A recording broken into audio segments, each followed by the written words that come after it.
It's July, but we are getting closer and closer to football time in Tennessee. SEC head coaching rankings now that there are two new head coaches in the 16-team league.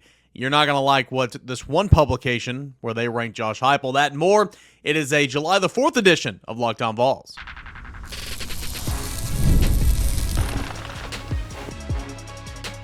You are Locked On Vols, your daily podcast on the Tennessee Volunteers. Part of the Locked On Podcast Network, your team every day. Hey, good Thursday morning, everybody. Happy 4th of July and welcome to Locked On Vols. Really do appreciate you guys starting your holiday out with us here today. Whether you're on the way to family's house, whether you're on the way to the barbecue, whether you're trying to ditch the mother-in-law, the kids, whatever the case is, you are listening, you are watching to us here on Locked On Vols. Can't thank you enough.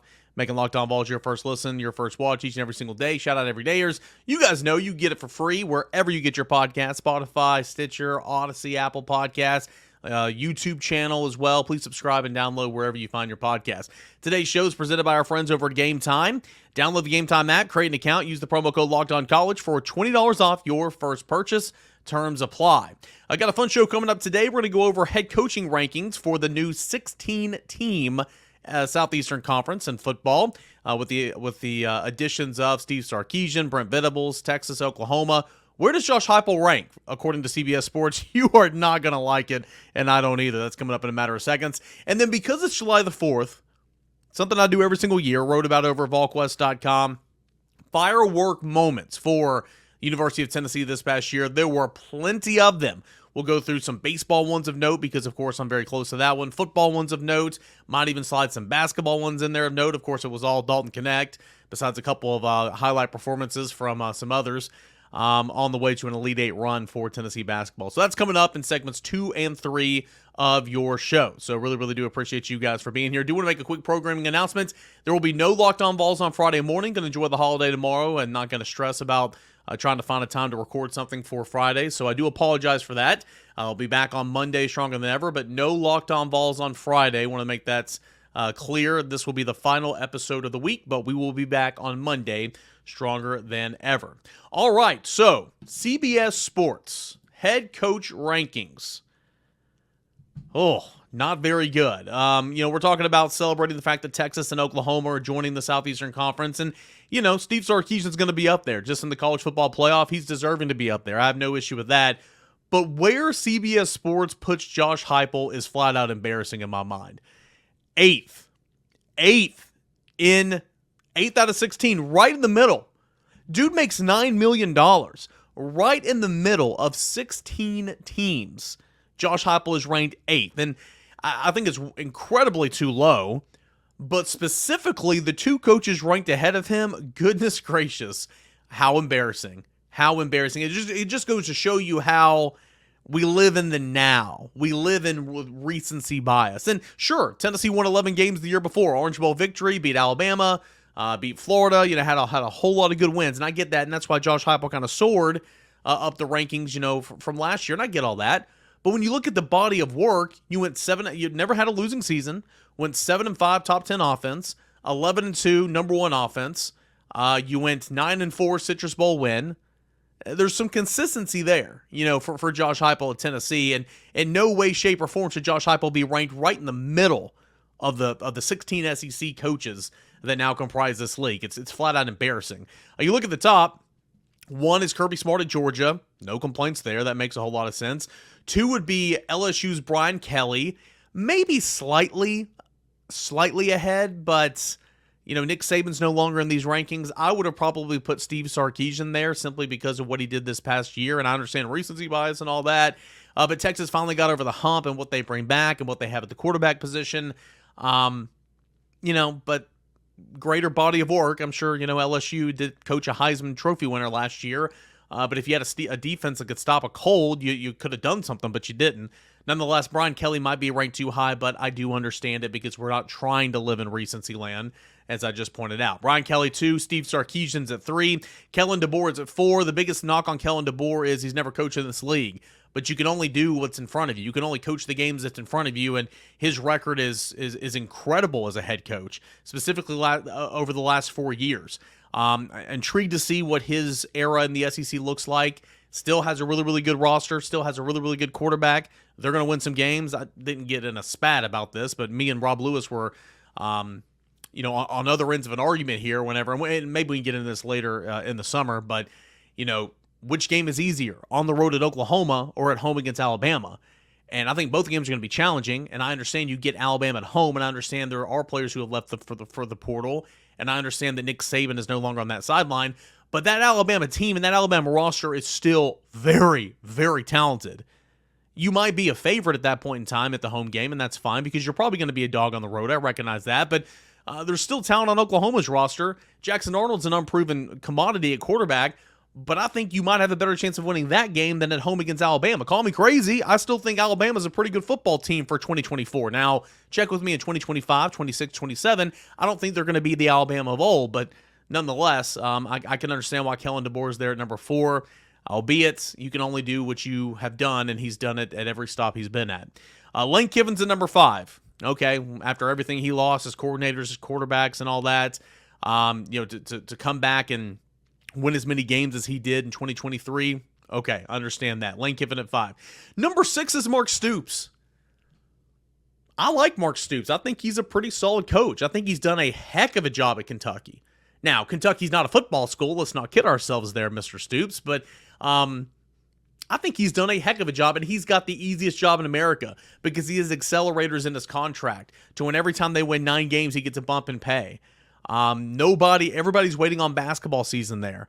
But what he's done with that program, the consistency in which he's done it the past 5-6 years, has been really, really impressive. Not to mention, he is the longest tenured coach in the SEC now that Nick Saban has departed. But should Mark Stoops be at number 6? Absolutely not. Absolutely not. What have you done against SEC opponents the last couple of years? What's your overall record been the last couple of years? It's been solid, but the team 2 slots behind you has beaten your brains in for the last 30 years, albeit I understand 2020 happened and 2018 or whatever year that was, 19 happened, 2018 happened, whatever the case was. I don't understand why Mark Stoops is this high at number 6. Eli Drinkwitz, the definition of recency bias. The definition of recency bias here at number 7. This is what CBS Sports has to say about that.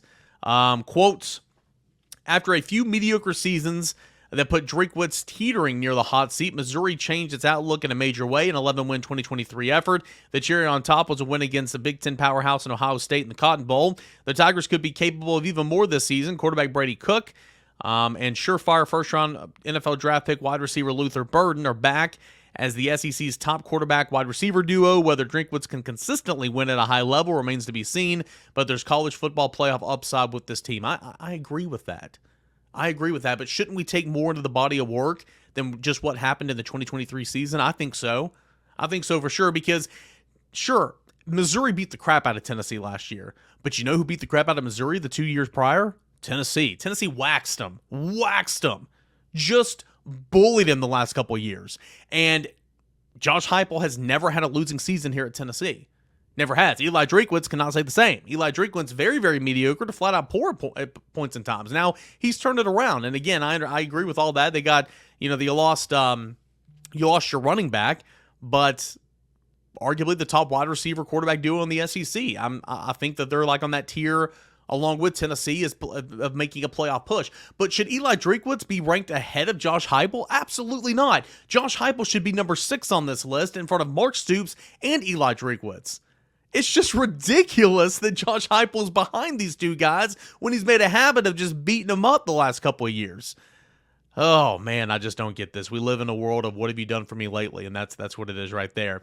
Josh Heupel comes in at 23rd overall in the country. Last year he last year he checked in at number 5 in the SEC. Number 5, and after a 9-4 year, which I understand, 8-4 regular season, you should be better than that. But a 9-4 year and a Citrus Bowl win on a year where it was just unacceptable how bad it was, right? Tennessee fans spoiled, unacceptable, where for 15 years you would have done anything to be 8-4, but coming off an 11-2 season, I understand that. But after that year, you drop back 3 spots. I'm not buying it. Mike Elko comes in at number 9. Hugh Freeze at number 10. Brent Venables at number 11. Shane Beamer at 12. Billy Napier's at 13. Sam Pittman is at number 14. Clark Lee's at 15, and Jeff Levy, brand new, is at number 16. That makes sense. Clark Lee is on the hot seat. Sam Pittman's on the hot seat. Billy Napier's on the hot seat. Another bad year, I bet Shane Beamer will be on the hot seats. Hugh Freeze is still in the rebuild. Mike Elko's brand new. Of course, we know about Heupel. Drinkwitz has turned it around, it looks like. Stoops has got the safest job in America. Lane Kiffin. Kellen DeBoer, first year. Steve Sarkisian, first year in the SEC. Brian Kelly, third year overall. And then Kirby Smart there leading the pack. So, again, a lot about nothing. We're going to yell. I'm going to yell into a microphone. I'm going to shake my fist at the clouds. It's July. None of this matters. But we just live in a land of what have you done for me lately? And we live in a land where who won their last matchup? It just doesn't make any sense. Again, my biggest issue is that Mark Stoops and Eli Drinkwitz come in right in front of Josh Heupel at 6 and 7 in these rankings, when Josh Heupel has just beaten the crap out of Mark Stoops. Josh Heupel's never lost to Mark Stoops. Sure, Eli Drinkwitz got Tennessee last year in a big way. I recognize that, but what happened the previous 2 years, right? I mean, it just makes no sense to me. Let's do sample size of 3 or 4 years. What have you done in that span? And then come and talk to me. It just makes no sense. What say you? Where would you rank Josh Heupel? 1 through 16 in the new look SEC. Love to hear from you at _Caner and at Locked On Vols. When we come back, firework moments, with the holiday being today. We will discuss some of the bigger moments, some of the best plays from Tennessee football. That is coming up next as we continue on here with a Thursday edition of Locked On Vols. I want to tell you about our friends over at Game Time. Game Time is an app to where you can buy tickets to your next event. It could be a sporting event, it could be a concert, it could be a comedy show, it could be monster truck rallies, whatever the case may be. You can buy tickets in your area by using the Game Time app. And when you go on the Game Time app, put in a promo code LOCKEDONCollege, you're going to get $20 off your first purchase. Again, Locked On College, that's a promo code. You spell it LOCKEDONCOLLEGE. For $20 off, download the Game Time app, put in that promo code, you're going to save some money. And on this app, you get flash deals, zone deals, all-in prices, views of your seat, so you know exactly what you're paying for. Plus, the best thing about this is the lowest price guarantee, meaning Game Time will credit you 110% of the difference if you find a cheaper ticket in the same section somewhere else on another app or on another platform. Game Time is your place. Sporting events, concerts, whatever. Thompson Bowling Arena, Lindsey Nelson Stadium, Neyland Stadium, the Bijou Theater, Tennessee Theater here in Knoxville, all that and more. You can buy tickets by using the Game Time app. Download the Game Time app. Last minute tickets, lowest price, guaranteed. More to come here on this Thursday edition of Locked On Vols. Okay, so today is 4th of July. And what comes with the 4th of July? Well, it's fireworks. I'm going to be by the pool. I'm going to have a drink in my hand, spending time with some family and friends. I'm looking forward to it, of course, because I'm a reporter and it's transfer portal season. I will have my backpack over there by the side of the pool. Hopefully it won't get wet, to see if anything happens with Tennessee baseball in the transfer portal. But nonetheless, hopefully it will be a nice, cool, relaxing holiday for me, and I hope the same for you. So wishing nothing but the same for you and yours. But what we come to expect on the 4th of July is fireworks, explosions, excitement. And boy, this past year, this calendar year, 2023 to 2024, as we flipped and turned the page a couple of days ago, earlier this week, actually on Monday, for July the 1st, one of the best years in Tennessee athletics history, in my opinion. Citrus Bowl win, 9 wins. Could be better for football, but certainly it's been a whole lot worse in our time, right? Elite 8 in basketball. Only the second time ever Tennessee's been to the Elite 8. A national championship in football. In baseball. First time that's ever happened. You had a softball team that went to the Super Regionals. You had, I don't have the list in front of me, but you had golf that did a lot of things. Men's and women's tennis, track and field, up and down, even the non-revenue sports, been making a lot of highlights here for Tennessee this past year. So let's go through and talk about some of the bigger ones, the bigger plays, the bigger moments that spark some fireworks literally at Neyland Stadium for the football season. The first one I'm going to highlight that comes to mind is D. Williams' punt return. Of course, he had one in 2023 at Vanderbilt, if you remember, in his celebration. Made Willie Martinez think that he pulled his hamstring. That was funny. He had another one. He had another punt return for a touchdown in 2024. But I'm not only going to highlight the 39-yard punt return for a touchdown against Texas A&M, a game where Tennessee won, 14-7, 21-14, whatever it was. Yeah, Tennessee did not win that game by much. 20-13 was the final score. Tennessee needed special teams. Tennessee needed defense to win that game, and D. Williams' punt return for a touchdown was huge. But what set up that punt return for a touchdown? It was D. Williams as the gunner on punt team downing the football at the 1-yard line. A&M couldn't do anything offensively, had to punt it away after a 3-and-out, and then that set up the 39-yard touchdown punt return for D. Williams. So that was a huge point in the game. Gave Tennessee a 14-10 lead, and Tennessee, of course, never looked back and won 22-13 in a game where offense just wasn't the story. Kamal Hadden's pick six. It was right before the half, gave Tennessee a ton of momentum. It was a 14-point lead at the half. It was a 17-point swing overall, I believe. But it was 3rd and 22 from their own 24. Spencer Rattler just chucked it up. Why? Because James Pierce was all over him, applying pressure off the edge. He chucks it up. Kamal Hadden was playing off, and it just always cracks me up. We live in a society where people just love to point out the negative and try to find something wrong with everything. And, the clips on social media afterwards, and they're like, oh my gosh, if the throw was on, that wouldn't have been an interception. Kamal Hadden was playing so far away from the receiver. You want to know why Kamal Hadden was given so much cushion to the wide receiver? Because it was 3rd and 22. That's why. Nobody's going to play press man on 3rd and 22. Oh, man. But anyway, the throw was atrocious. Kamal Hadden was right there. Picked it off. Did the Dion on in the end zone for a touchdown. Pick six, and Tennessee won 41-20. One of the better plays in all the football season for Tennessee. It was a Kamal Hadden pick six. Another one that comes to mind, another pick six that comes to mind. There were a couple. Aaron Beasley had one against UConn. Let's see here. Kamal Hadden. No, not Kamal Hadden. Was it Jalen McCullough? I think Jalen McCullough had one.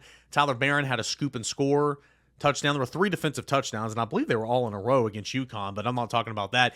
James Pierce's pick six against Iowa in the Citrus Bowl on the grand stage. They were deepening in their own. Let's see here. No, they were in the red zone. That's right. They were in the red zone, and it was an interception from Deacon Hill. It was not in the red zone. They were on the plus side of the 50. Okay. 52 yards for the touchdown. 52 yards for the touchdown. James Pierce, who can blitz off the edge, who can strip sack a quarterback. Really, really funny to see him run with the football. Guys who are defenders who have interceptions run with the football and they don't tuck it like a loaf of bread. But nonetheless, James Pierce, just one of the many, many highlight plays that he made in that game and on the season. It was a 52-yard pick six return for the edge defender, James Pierce, and one of the many plays that had Pro Football Focus fall in love with him, and one of the many plays, which is why James Pierce is one of the hottest topics in all of the offseason. Hottest topics going into the 2024 season. That pick six against Iowa, which, Iowa's offense is not good whatsoever. I got it right here. They were just over the 50. Yeah, just under the 50. That's why it was 52 yards. Yeah, so that's why. James Pierce, one of 15 players to reach 23 miles per hour on a single play last season. That was from Pro Football Focus. He reached 23 miles per hour when he was running that football in for the pick six.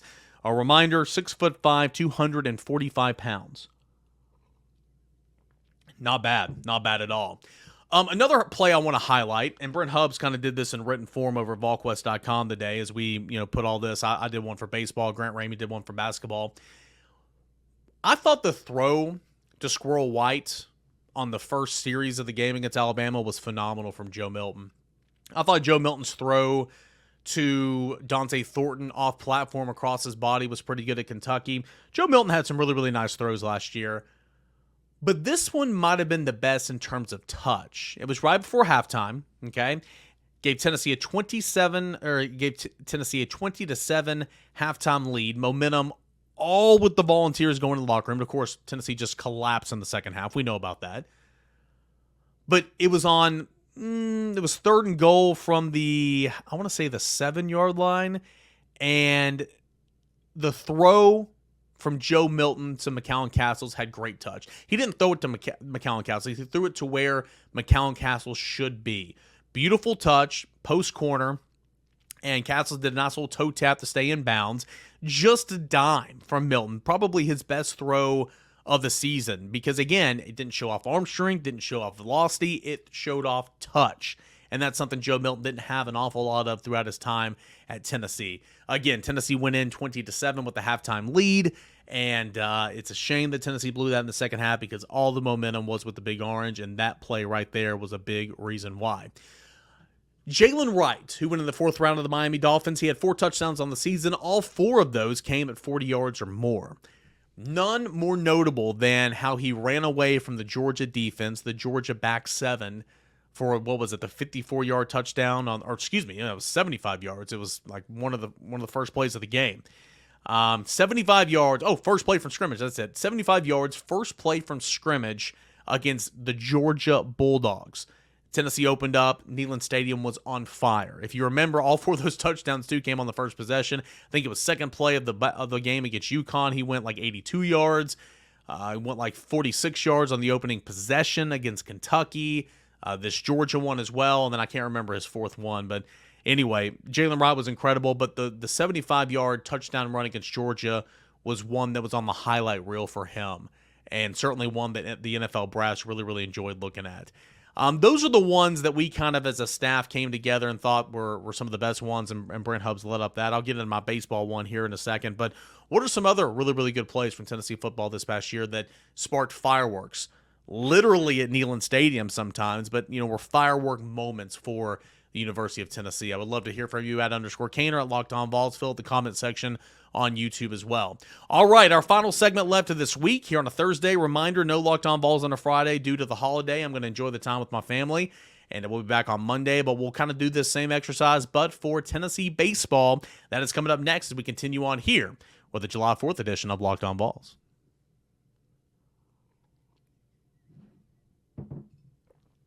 Okay, so national championship. Obviously, there's a whole lot of things to highlight. There's a whole lot of things to be excited about. A lot of these are rinse and repeat if you've been reading my work over at VolQuest.com, and I brought some of this onto the show as well. To win a national championship, you got to make some plays, and a lot of those are recency bias, I will admit, but a lot of those plays came in Omaha, and we're going to highlight some of those. But first, I do want to recount one of the greatest plays of the season, and it came all the way back in Game 2 of the year against Oklahoma. It was in the 7th inning. Tennessee and Oklahoma were tied at 1-1. They were playing at Globe Life Field, home of the World Series champion Texas Rangers in Arlington, okay? And it was the first game Tennessee lost, ended up losing in extra innings 5-1 or whatever, but at the time it was 1-1. Chris Stamos was on the mound. This is when he was coming out of the bullpen and wasn't opening games. And he comes on the mound. There's runners at first and second. No outs. He throws the ball. It's a little bloop between home plate, third base, and the pitcher's mound. Stamos goes out full extent, makes the catch in the air, turns around, throws to second base to double up the runner because the runner took off for third, and then the runner from first base was standing on second, and Christian Moore tagged him out. It was the old 1-6 triple play. Stamos got the first out by diving and making the catch, threw to Semo, covering the second base bag to double up the runner that was on second base, who was halfway to third at that point, and then the runner that was at first base was standing on second base, and Semo tagged him. The old 1-6 triple play. How about that? Opening weekend, you got a triple play. That was super, super exciting. So that is one that I wanted to highlight. Another one comes in the SEC tournament where it was like bases loaded. Bases were loaded. There were 2 outs. It was early in that, or it was midway through that game. Dylan Lowe was on the mound, and he was laboring, right? This is Tennessee LSU SEC Tournament Championship in Hoover, Alabama at the Hoover Met. And one of the 7 pickoffs of the season for Cal Stark, throwing behind the runner at first base, the old 2-3 pickoff, and he got Tennessee out of the jam. That was just a huge moment because you could feel momentum slipping. You could feel momentum slipping to LSU. LSU had bases loaded. There were 2 outs. They're just coming off a hit. And Cal Stark just did what Cal Stark did many, many times this year. Throws behind the runner, picks him off, and Tennessee was out of the jam, and Dylan Lowe's line was preserved. And, Tennessee went on and won that game, of course, as we know. But, Cal Stark, one of my favorite storylines of this team, along with another guy I'm going to speak on here in a moment. Of course, we got Xander Sechrest and Christian Moore and Billy Amick and Blake Burke and Kavaris Tears and Dylan Dryland, most outstanding player of the College World Series Finals. I mean, the list goes on and on and on. But Cal Stark and his back picks were incredible. That one at LSU might have been might have been his best one in my opinion, but he did it several other times throughout the year, including in the College World Series. All right, let's get to the College World Series. This is game...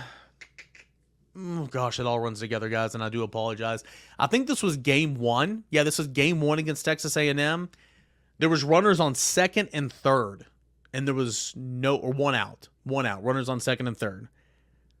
Ball's chopped to shortstop. Tennessee's playing bad. They're going to concede the run.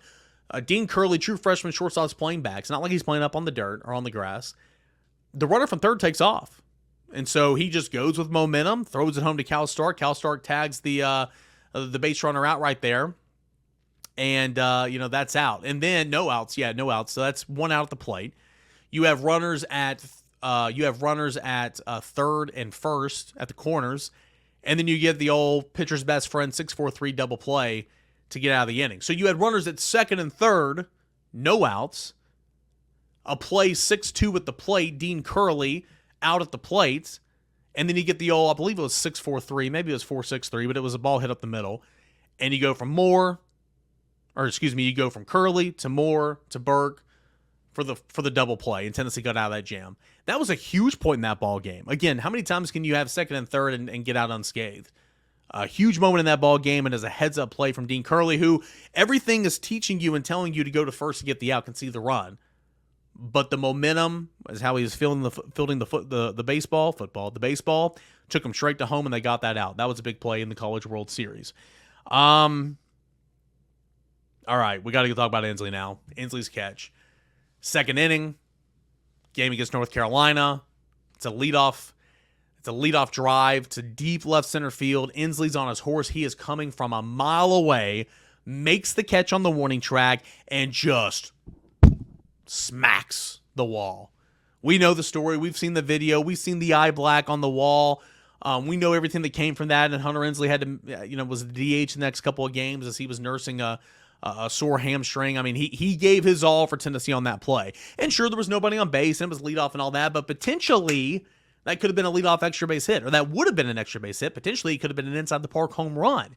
Could have had a guy on third. What an effort from Hunter Ensley, literally running into a wall. And that happened. I'm like, man, I hope he's okay. He gets up, beats his chest. He's all pumped up as he should be. What a play for Hunter Ensley. And ironically, the biggest play of the season comes a couple of games later, Game 3, College World Series Finals. We know it by now. Tennessee went up 6-1 on the play, but you needed all 6 of those runs to hold on there in the 9th inning to win it, 6-5 with a tying run at the plate. Aaron Combs on the mound. Josh Elander sends Hunter Ensley around. It's a Kavaris Tears 2-run single, I believe, if memory serves me correct. And he sends Hunter Ensley around third base, coming all the way from first base on a bum hamstring, mind you. On a bum hamstring. The throw beats him by a mile, but somehow the throw is up the third base side of the line. Ensley scoots, turns sideways up the first base side of the line, and dives to home plate. He somehow evades the tag. He's safe. Takes his helmet off, spikes it in the ground, yells, F yeah. Like the passion, the energy, it was huge. And it was on a play where he should have been out by a mile, in my opinion. The throw beat him by a good portion. But that run was huge. That ended up being the game-winning run because, as we know, what soon followed was A&M came back. And they brought it all the way, tying run to the plate with 2 outs in the bottom of the 9th inning, or in the top of the 9th inning. But Aaron Combs settled down after throwing 63 pitches the day before, allows 2 runs to score in that 9th inning, but gets the final out, and Tennessee's world champs. Tennessee is national champions. But that dive slide, the iconic slide from Hunter Ensley, turned out to be the biggest play of the year. So Ensley catch, Ensley slide, the triple play, Curley home, Stark back pick. And another one that I want to highlight, this came earlier in the season. Ariel Antigua got his first start at shortstop. It was a midweek game. And the old adage that the ball is going to find you, well, it found him. His first start ever at shortstop, he had 9 assists from shortstop. And that tied a Tennessee record. I'm excited to see Ariel Antigua play next year because I think he's going to be a stud. So Dalton Knecht had a ton in basketball. I'm not going to list them all, but essentially 18-0 run, in the Elite Eight, led by Dalton Knecht. Dalton Knecht scoring 25 of the 30 points for Tennessee in the second, or whatever that run was at Auburn. That run in the second half was incredible. Josiah Jordan-James and Zakiya Ziegler, their performances at Kentucky earlier in the season. Dalton Knecht in North Carolina. Dalton Knecht at, Alabama. I mean, there's so many different avenues we could go for basketball, but a lot of them has to do with Dalton Knecht, of course, who's now a first-round selection of the Los Angeles Lakers, reportedly signing a 4-year rookie contract. A lot of fireworks for Tennessee this past year. As a Tennessee fan, you're loving life right now. As a media member, man, my job's the best in the world right now. Being able to talk about Tennessee Volunteers for about 30 minutes every single day on this podcast, life couldn't be better. I really, really enjoyed it. Hopefully, there are so many more firework moments to come in 2024 and 2025. And hopefully, there's a ton of fireworks that are lifted off from Neyland Stadium this fall for Tennessee football. Hope you guys enjoyed this show. It's always one of my favorite shows to do, firework moments on the 4th of July. It's corny, I know. If you haven't done it yet or this holiday season, let's go ahead and pop in. If you got it on VHS, awesome. I had it on VHS when I was a kid. But if you're in the 21st century like we all are right now, find it on a streaming platform. Let's watch The Sandlot. It is my favorite summer movie ever. You're killing me, Smalls. I love the 4th of July scene when they play under the lights of the fireworks. I love when they put Chew in the back in and they all puke at the county fair. I love when he runs away from the beast. I love that movie so much, and that just reminds me of 4th of July. Hope you guys enjoyed that tonight. If you want to pop that in and watch that show, watch it with your kids. Kids will love it. Really, really do appreciate you guys for being here. And I've got the best job in the world. And I hope you guys have a blessed and happy and safe 4th of July for sure. Remember, no podcast tomorrow. We'll come back on Monday. I appreciate you everydayers for making the show what it is, making Locked On Vols your first listen, your first watch. Let's do it again on Monday, everybody. Having a safe, extended holiday break, and appreciate you guys. This is Locked On Vols.